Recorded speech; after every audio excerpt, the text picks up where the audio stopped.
एक का नाम था सुनीति और एक का नाम था सुरुचि। आध्यात्मिक दृष्टि से चिंतन करें तो प्रत्येक जीवात्मा ही उत्तान पाद है। इस संसार में जितने भी जीवात्मा हैं सब उत्तान पाद हैं। उत्तान पाद का मतलब होता है ऊर्ध्वे पादा यस्यासा उत्तान पादा, ऊपर को है पैर जिसके। तो गर्भ में प्रत्येक प्राणी के पैर ऊपर को होते हैं, तो प्रत्येक प्राणी ही उत्तान पाद है। और प्रत्येक प्राणी की दो स्त्रियां हैं, एक सुरुचि एक सुनीति। सुष्ठुर नीति यस्यासा सुनीति, सही है नीति, सही है आचरण जिसका वो सुनीति। और स्वस्य रुचि सुरुचि, अपने मन के अनुसार किसी शास्त्र विधि को न मानते हुए जो आचरण करे वो सुरुचि है। महाराज उत्तान पाद सुरुचि के मोह पास में इतने आबद्ध हो गए, इतने बंध गए कि उन्होंने अपनी बड़ी रानी जो थी सुनीति उनका त्याग कर दिया। महारानी सुनीति बड़ी संस्कारी थी, संतों के दर्शन करती थी, संतों का संग करती थी, उनके द्वारा कथा कीर्तन सुनती थी। कुछ समय के बाद इनके यहाँ एक पुत्र का जन्म हुआ जिसका नाम ध्रुव रखा गया। ध्रुव जी महाराज प्रारंभ से ही बड़े संस्कारी थे, भगवान के प्रति इनकी आस्था थी, मां से इनका बड़ा प्रेम था।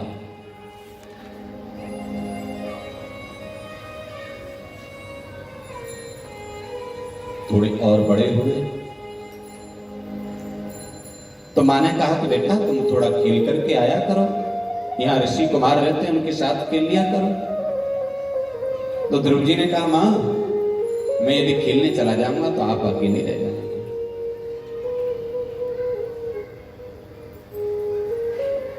मां ने समझाया कोई बात नहीं। एक दिन ये मां के कहने से खेलने चले भी गए तो ऋषि कुमारों ने अपने साथ इनको खिलाया।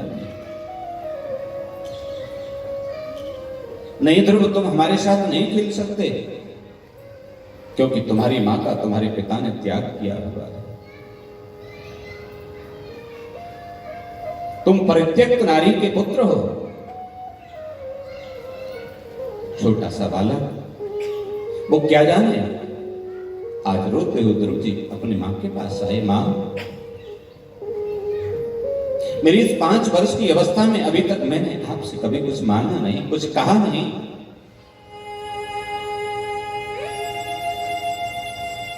आज मैं आपसे कुछ पूछना चाहता हूं। मां सुनीति ने कहा तो पूछना बेटा क्या बात है। ध्रुव जी ने कहा मां क्या मेरे पिता ने तुम्हारा त्याग कर दिया है। नहीं नहीं बेटा ऐसी तो कोई बात नहीं, तुझसे किसने कहा। ध्रुव जी ने कहा मां यदि ऐसी बात नहीं है तो फिर हम यहां जंगल में क्यों रहते हैं। मां सुनीति ने कहा बेटा भगवान का जो भजन है ना वो वन में रह करके ही बहुत अच्छी तरह से हो सकता है। तो फिर मेरे पिता कहां है मां।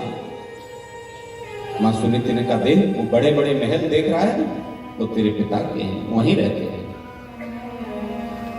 ध्रुव जी ने कहा तो मैं अपने पिता के दर्शन करना चाहता हूं। मां सुनीति ने कहा अवश्य। आज ध्रुव जी का श्रृंगार किया, सुंदर पीतांबरी धारण कराई, माथे पर चंदन लगाया, गले में माला पहना करके और कहा बेटा पिता के चरणों में जाकर के प्रणाम करना। वहां पास में बैठी हुई तुझे तेरी मौसी मिलेंगी, उनको भी प्रणाम करना, वो तुमको बहुत प्यार करेंगे, तुमको खेलने के लिए खिलौने देंगे, लाड़ करेंगे, प्यार करेंगे, उनका सम्मान करना, उनसे आशीष ग्रहण करना। भगवान सुखदेव कहते हैं, राजन, आज पहली बार ध्रुव जी अपने पिता से मिलने के लिए निकले हैं। जैसे ध्रुव जी कुटिया से बाहर निकले, कुटिया में बैठ करके मां सुनीति भगवान के सामने हाथ जोड़ करके बैठी हैं, प्रार्थना करते हैं, केशव,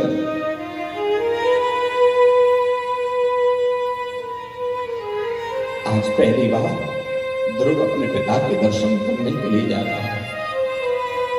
कोई अनहोनी न हो, मेरे पुत्र की आप रक्षा करना। ध्रुव जी महाराज धीरे धीरे आगे बढ़ते जा रहे हैं।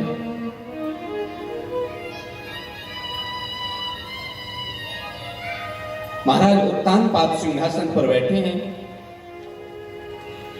पास में सुरुचि महारानी बैठी है। सुरुचि के पास एक छोटा सा बेटा है जिसका नाम उत्तम है, वो वहां खेल रहा है। ध्रुव जी महाराज ने उस सभा में जैसे ही प्रवेश किया, जो भी देखता है ध्रुव जी के रूप और सौंदर्य को, वो देखता ही रहता है। महाराज उत्तानपाद सामने देख रहे हैं, क्या कोई ऋषि कुमार चल करके मेरी सभा में आ रहा है। महाराज उत्तानपाद खड़े हो गए, सिंहासन से खड़े होकर के और आगे बढ़ने लगे। और जैसे ही ध्रुव जी के पास पहुंचे तो ध्रुव जी को तुरंत अपनी गोदी में उठा लिया। ध्रुव जी ने विचार किया, यही मेरे पिता हैं। मां ने कहा था तुझे तेरे पिता मिलेंगे तो बहुत प्यार करेंगे, लाड़ करेंगे। आज उतर करके चरणों में प्रणाम किया। महाराज उत्तानपाद ने पूछा, बेटा तुम कौन हो, तुम्हारा नाम क्या है, तुम यहां क्यों आए हो। ध्रुव जी ने कहा, आपका ज्येष्ठ पुत्र ध्रुव आपके चरणों में प्रणाम करता है पिताश्री। जैसे ही पिताश्री कहा, महाराज उत्तानपाद का हृदय तो गदगद हो गया। मेरा बेटा, गोदी में उठा लिया, लेकर के आए, सिंहासन पर बैठे। ध्रुव जी को उतार दिया। ध्रुव जी ने मां के चरणों में, सुरुचि के चरणों में प्रणाम किया, सबको अभिवादन किया। इनका छोटा भाई उत्तम वहां खेल रहा था, उसके साथ ध्रुव जी भी खेलने में मस्त हो गए। खेलते खेलते ये उत्तम पिता की गोद में जाकर के बैठ गया। आज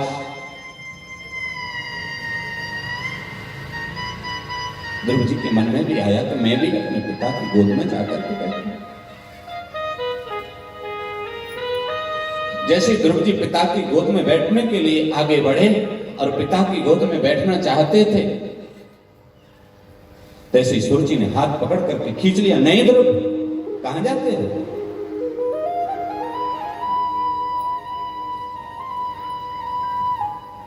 छोटा सा बालक, 5 वर्ष का ध्रुव,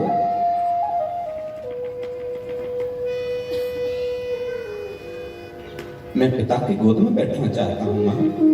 नहीं, तुम नहीं बैठ सकते। क्यों? मैं क्यों नहीं बैठ सकता? क्या ये मेरे पिता नहीं है? सुरुचि ने कहा, ये तो तुम्हारे पिता हैं, किंतु मैं तुम्हारी मां नहीं हूं, और जब तक मेरे कोख से तुम्हारा जन्म नहीं होगा तब तक तुम इस गोद में नहीं बैठ सकते। जाओ यहां से और जाकर के पहले तपस्या करो। तपसा आराध्य पुरुषम तस्यैवानुग्रहेण मे गर्भे त्वं साधयात्मानं यदीक्षसि कृपासनं। तपस्या करके अपने आराध्य परमेश्वर को मनाओ, और वो प्रसन्न होकर के जब तुमसे कहें कि ध्रुव वरदान मांगो, तो तुम एक ही वरदान मांगना कि मेरा जन्म सुरुचि मां की कोख से होगा।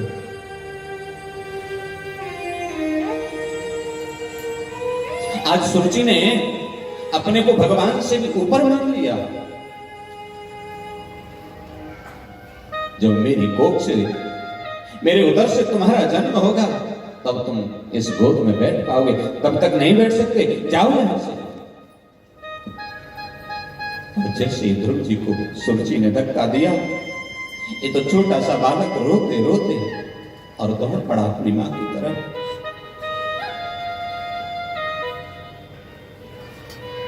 महाराज उत्तानपाद की सभा में बैठे हुए किसी भी व्यक्ति की ये कहने की हिम्मत नहीं हुई कि महारानी ये आपने ठीक नहीं किया। रोते रोते ध्रुव जी आ रहे हैं और इधर मां सुनीति तो भगवान के सामने बैठी है। जब से ध्रुव जी गए हैं तब से एक ही प्रार्थना कर रही है, हे नारायण मेरे बेटे की रक्षा कर रहे हैं। और कुटिया के बाहर किसी बच्चे के रोने की आवाज आई तो मां सुनीति निकल के देखा, ध्रुव को रोते हुए तुरंत दौड़ पड़ी, उठाया, अपनी गोदी में बिठा लिया और प्यार से हाथ फिराने लगी। बेटा क्या हुआ, तू रोता क्यों है, क्या बात है, बता ना मेरे लाल, मुझे बता क्या हुआ। किसी ने पिटाई की, किसी ने मारा तुझे? ध्रुव जी तो रोए जा रहे हैं, रोए जा रहे हैं, कुछ बोलना चाहते हैं किंतु मुख से आज कोई शब्द नहीं निकल पा रहा है। किसी ने कुछ कहा, बेटा बोल तो सही। आज ध्रुव जी कहते हैं, मां क्या बताऊं, आपने तो कहा था कि तुम्हारे माता पिता तुम्हारे साथ अच्छा व्यवहार करेंगे, किंतु मेरे साथ अच्छा व्यवहार नहीं हुआ। मां ने मेरे साथ अच्छा व्यवहार नहीं किया। मां आज रोते रोते ध्रुव जी कहती है, मां मेरी मां ने मुझे धक्का मार करके मां से निकाल दिया। रो रो के कहते हैं ध्रुव जी बिचारे, मोफीन मैया मुझे धक्के मारे। रो रो के कहते ध्रुव जी बिचारे, मोफीन मैया मुझे धक्के मारे।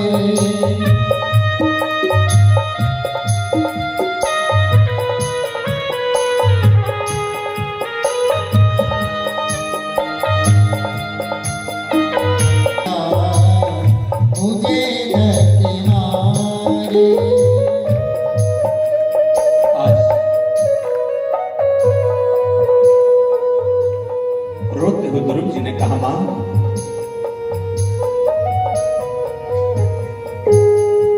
मेरा मन हुआ अपने भाई को देख करके कि मैं अपने पिता की गोद में जाकर के बैठूं। मैं पिता की गोद में बैठना चाहता था, तभी मौसी ने मेरा हाथ पकड़ कर मुझे धक्का देकर हटा दिया और मुझसे कह दिया कि जा, इस गोद में तू नहीं बैठ सकता। मैंने पूछा, मां मैं क्यों नहीं बैठूं? तो मुझसे कहा कि तू इस गोद में बैठना चाहता है तो तपस्या करो, तपसा आराध्य पुरुषम तस्यैवानुग्रहे नमः। और तपस्या करके मेरे पुत्र होने का वरदान प्राप्त कर।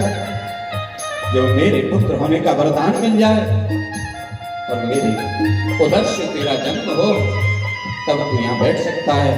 ऐसा कहकर के मौसी ने मुझे वहां से धक्का मार करके हटा दिया। मां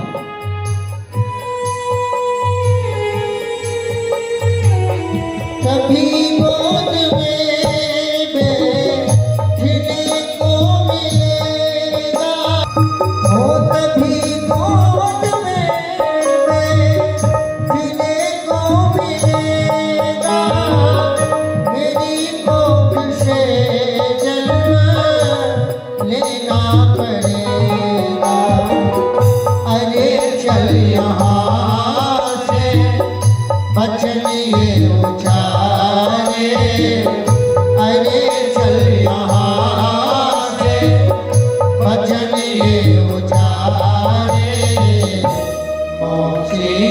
मैया मुझे धक्के मारे, रो रो के कहते हैं प्रभु जी बेचारे, मोहसिन मैया मुझे धक्के मारे, मोहसिन मैया मुझे धक्के मारे।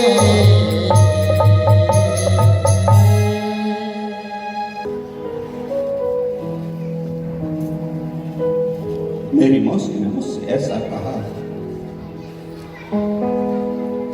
सुरुचि ने समझाते हुए कहा, बेटा तेरी मौसी ने गलत क्या कहा, तुझे बुरा क्या लगा? कोई गलत बात नहीं कही बेटा, ठीक ही तो कहा है। करो तुम तपस्या, धरो ध्यान ईश्वर। तपस्या करने के लिए यदि कहा है तो इससे अच्छी और कौन सी बात है बेटा।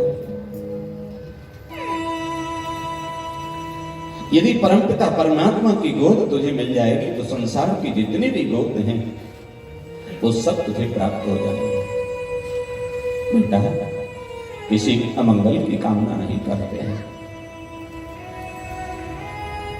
तुम उस परमपिता परमात्मा की गोद में बैठने का प्रयास करो। बेटा मैं तो बड़ी भाग्यवान हूं, क्योंकि पुत्रवती युवती जगसोई, रघुपति भगत जास सुत होई। निश्चित तुम उस परमात्मा की गोद में बैठो, तपस्या करो, उसको प्राप्त करो। तो वो परमात्मा मिलेगा कहां मां? मां सुनीति ने कहा, ऐसा कौन सा स्थान है जहां वो परमात्मा नहीं? हरि व्यापक सर्वत्र समान, प्रेम से प्रकट होने में जाना। जहां भी प्रेम से भाव से तुम उन्हें पुकारोगे वहीं परमात्मा की प्राप्ति हो जाएगी। धन्य है मां, धन्य है मां सुनीति, जिसने अपने छोटे से बच्चे को आज प्रेरणा दी कि बेटा जा और जाकर उस परमात्मा को प्राप्त कर, उसकी शरण में जाना। आजकल की मां होती तो कहती है अभी तेरी अवस्था क्या है बेटा?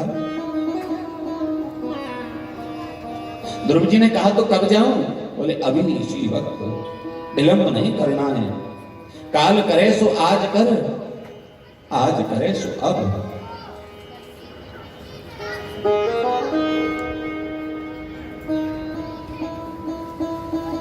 आज मां उपदेशित कर रही है। आजकल की माता होती तो कहती बेटा आज करे सो काल कर, काल करे सो परसों। अरे धीरे धीरे कर लियो बेटा, अभी पड़ी है बरसों, क्या जल्दी है? किंतु मां सुनीति कहती नहीं, इसी समय परमात्मा को प्राप्त करने का साधन करो। आज ध्रुव जी परमात्मा को प्राप्त करने के लिए निकल पड़े। ध्रुव जी को जाते हुए मां सुनीति देख रही है, हृदय रो रहा है किंतु आंखों से अश्रु नहीं निकाल रही। कहीं मेरे बेटा को कष्ट न हो मुझे देख करके, कहीं मेरा बेटा रुक न जाए भगवान के भजन से। सिर पर हाथ कराते हुए कहा बेटा कोई योग्य संत विद्वान मिले तो गुरु बना लेगा।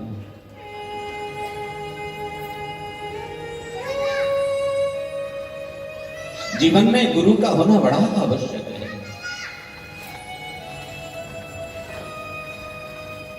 गुरु में दो अक्षर हैं, गो और रू। गु माने होता है अंधकार, रू माने प्रकाश। गुकारस चांधकारो ही रुकारस तेज उच्चते। जो अंधकार से प्रकाश की ओर ले जाए उसको गुरु कहते हैं। किंतु गुरु बनाना बड़ा सोच समझ के चाहिए। गुरु बनाना जल्दबाजी का कोई काम नहीं है। पुराने हमारे बड़े बुजुर्ग कहते थे कि गुरु बनाए जान के, पानी पिए छान के। गुरु बनाने में जल्दबाजी नहीं करनी चाहिए, और बना लिया तो फिर गुरु मैं और भगवान में भेद नहीं करना चाहिए।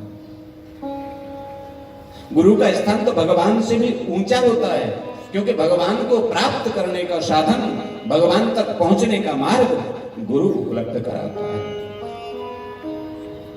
बना करके गुरु को बदला नहीं जाता, त्यागा नहीं जाता। शास्त्र कहता है गुरु त्यागात् भवेद मृत्यु, मंत्र त्यागात् दरिद्रता, गुरु मंत्र परित्यागी रौरवम नरकम व्रजेत्।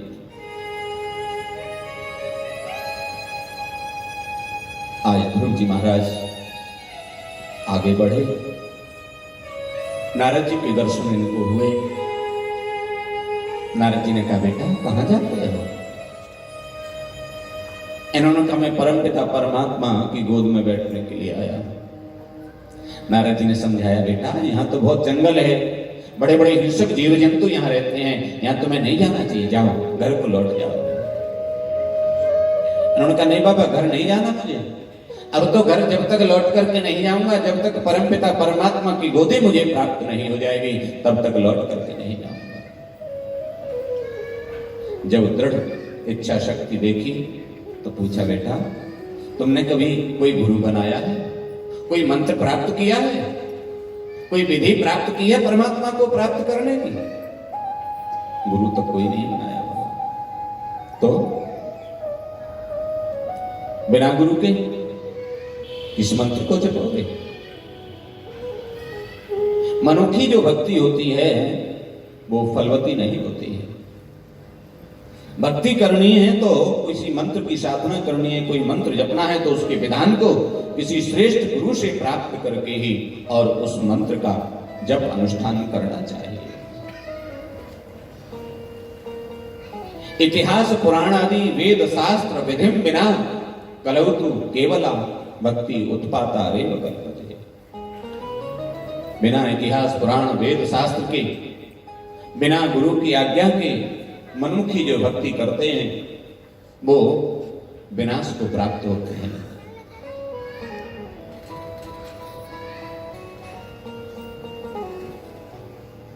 मैं कहां जाऊं बाबा गुरु बनाने के लिए? आप ही बन जाओ ना गुरु, आप ही मुझे मंत्र दे दो। नारद जी कहते हैं बेटा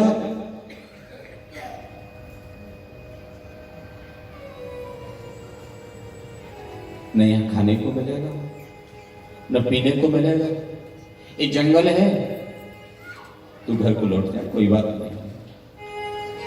इन्होंने कहा नहीं बाबा घर को नहीं लौटना। पूर्ण विश्वास जब देखा तो मंत्र प्रदान कर दिया और मंत्र देकर के यमुना किनारे मधुवन में ध्रुव जी महाराज ने तपस्या प्रारंभ कर दी।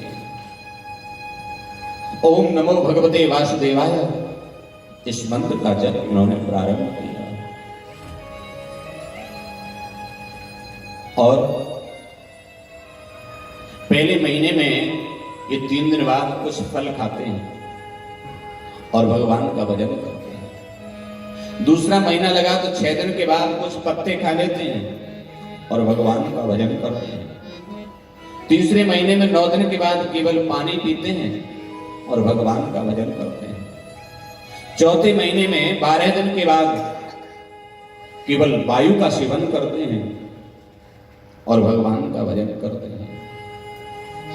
और जैसे ही 5वां महीना लगा, पंचमे मासे नु प्राप्ते जित श्वासो नृपात्मजः ध्यायन् ब्रह्म पदैकेन तस्थौ स्थाणुरिवाचलः। 5वें महीने में तो इन्होंने प्रारंभ होते और श्वास को रोक लिया, एक पैर पर खड़े होकर के भजन करने लगे। जैसे ध्रुव जी ने अपनी श्वास को रोका तो पूरे संसार की प्राणवायु जो है वो अवरुद्ध हो गई। सभी घबराने लगे। देवता घबरा करके ब्रह्मा जी के पास गए, पाहि माम रक्ष माम। आज देवता को साथ लेकर के ब्रह्मा जी भगवान नारायण के पास पहुंचे। भगवान नारायण ने कहा चिंता न करो, मेरा एक नन्हा सा भक्त साधना में है। और आज भगवान ध्रुव जी के सामने उपस्थित हो गए। जो मूर्ति ध्रुव जी के हृदय में बसी हुई थी उसी रूप में आज भगवान नारायण ध्रुव जी के सामने खड़े हैं, किंतु ध्रुव जी को पता ही नहीं। ध्रुव जी तो आंख बंद करके और साधना में लीन है। भगवान ने ध्रुव जी के हृदय से जो अपनी मूर्ति थी उसको आकर्षित कर लिया, निकाला, तो ध्रुव जी एकदम बेचैन हो गए, और जैसे ही बेचैन हुए आंख खुली तो सामने उसी मूर्ति के दर्शन कर रहे हैं। बोले भक्त वत्सल भगवान की।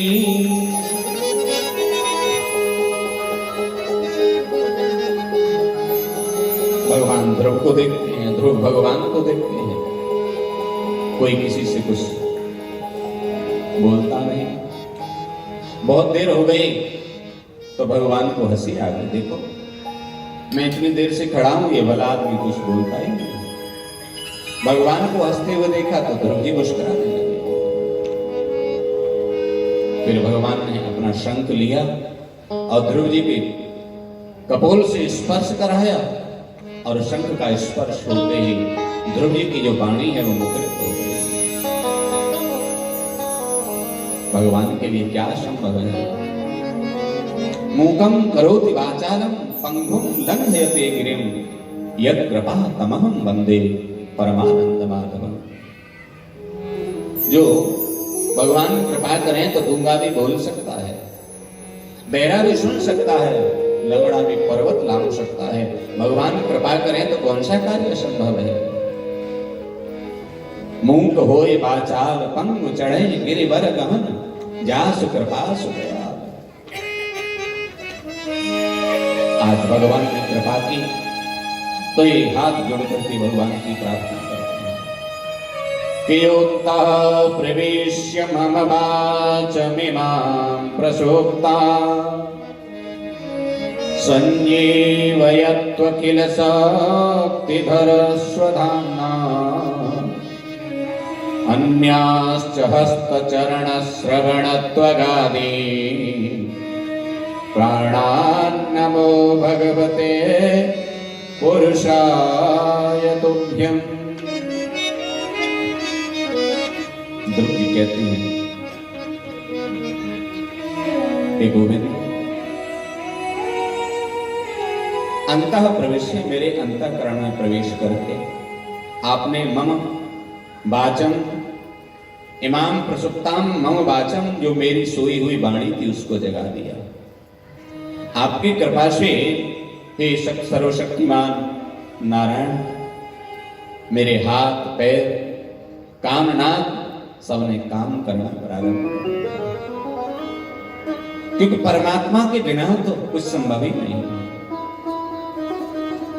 कि तेरी सत्ता के बिना हे प्रभु मंगलमूल,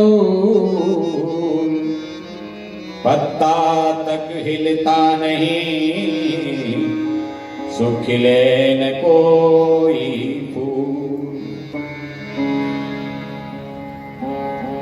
आज उस परम पिता परमात्मा के चरणों में बार बार ध्रुव जी निवेदन कर रहे हैं। आज भगवान प्रसन्न हो गए, हृदय से लगाया, कहा बेटा ध्रुव बता तुझे क्या चाहिए? ध्रुव जी ने कहा महाराज आप मिल गए, अब मुझे और क्या चाहिए? आपकी प्राप्ति हो गई तो ऐसी कौन सी चीज रह गई जो मैं आपसे मांग लूं? भगवान को तो पता था कि राजगद्दी पे बैठने के लिए लालायत था, उसी से अपमानित होकर के आया। भगवान ने अनंत आशीर्वाद ध्रुव को दिया और कहा बेटा जा, अब घर को लौट जा। आज भगवान से आशीर्वाद लेकर के और ध्रुव जी महाराज चल करके आ रहे हैं अपने घर के लिए। नारद जी से महाराज उत्तानपाद को पता चला तो आज महाराज उत्तानपाद, महारानी सुरुचि और समस्त सभासद आज नगर के बाहर और स्वागत में खड़े हैं। जा पर कृपा ता पर कृपा,